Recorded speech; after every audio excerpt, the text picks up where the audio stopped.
Assalamualaikum warahmatullahi wabarakatuh. Utsman bin Affan adalah sahabat Rasulullah yang merupakan seorang muslim dermawan.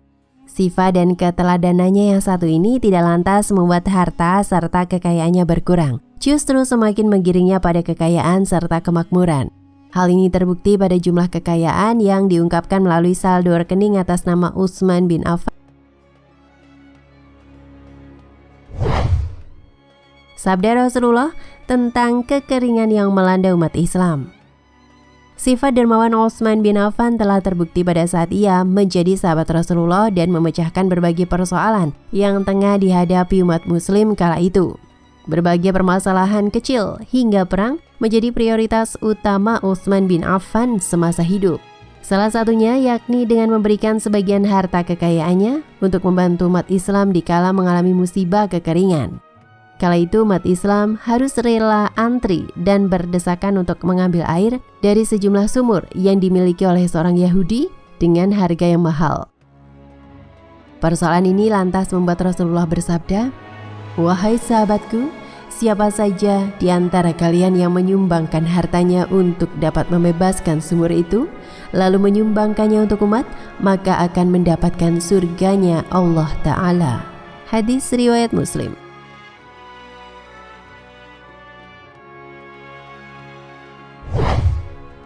Kekayaannya untuk kepentingan umat Islam.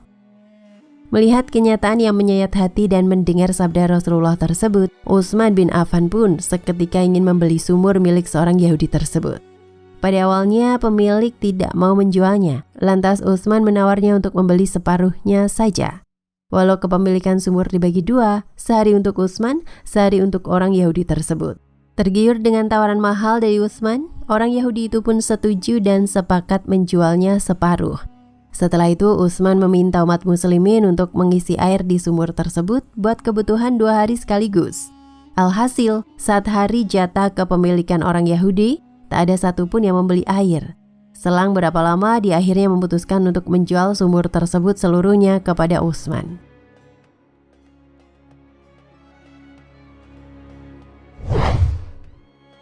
Kebun kurma.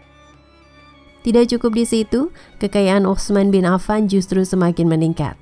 Tanah di sekitar sumur umat Islam, atas namanya pun pada akhirnya juga menjadi salah satu harta kekayaannya yang digunakan untuk kepentingan bersama.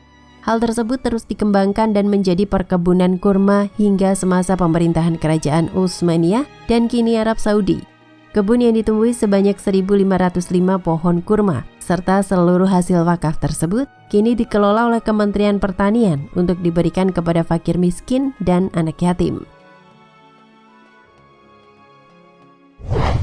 Memiliki rekening dan akta tanah hingga saat ini. Selain itu, sebagian dari hasil wakaf tersebut lantas disimpan dalam rekening tabungan atas nama Utsman bin Affan di bawah pengawasan Departemen Pertanian Arab Saudi. Melalui sebagian tabungan ini, dibangunlah sebuah investasi umat dalam bentuk hotel berbintang 5 yang terletak di samping Masjid Utsman bin Affan, Markaziyah. Oleh karena itu, kekayaannya yang terus mengalir tersebut membuatnya menjadi satu-satunya sahabat Rasulullah yang memiliki rekening serta akta tanah hingga saat ini, meski telah wafat pada beberapa abad silam.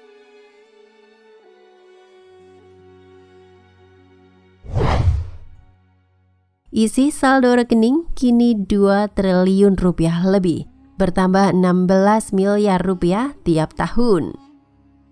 Saldo rekening yang tertera pada akun atas nama Utsman bin Affan di Arab Saudi hingga kini mencapai 2 triliun 532 miliar 942 juta 750 ribu rupiah. Hal ini tentu saja dikelola oleh pemerintah Arab Saudi dengan pembagian yang sama rata kepada fakir miskin, upah pengelola, hingga harta yang disimpan kembali. Tidak hanya itu, kekayaan dari Utsman bin Affan ini diperkirakan terus bertambah sebanyak 50 juta real atau setara dengan 16 miliar rupiah per tahunnya. Hikmah yang dapat diambil dari sifat keteladanan sahabat Rasulullah ini tak lain bahwa sedekah ataupun membagi harta kepada orang-orang yang membutuhkan tidak akan membuat seseorang tersebut menjadi miskin hingga turun derajat. Hal ini justru akan membuat harta kekayaan seseorang akan bertambah. memberikan manfaat kepada orang lain, serta yang paling utama yakni mendapatkan kemuliaan di sisi Allah Subhanahu wa Ta'ala.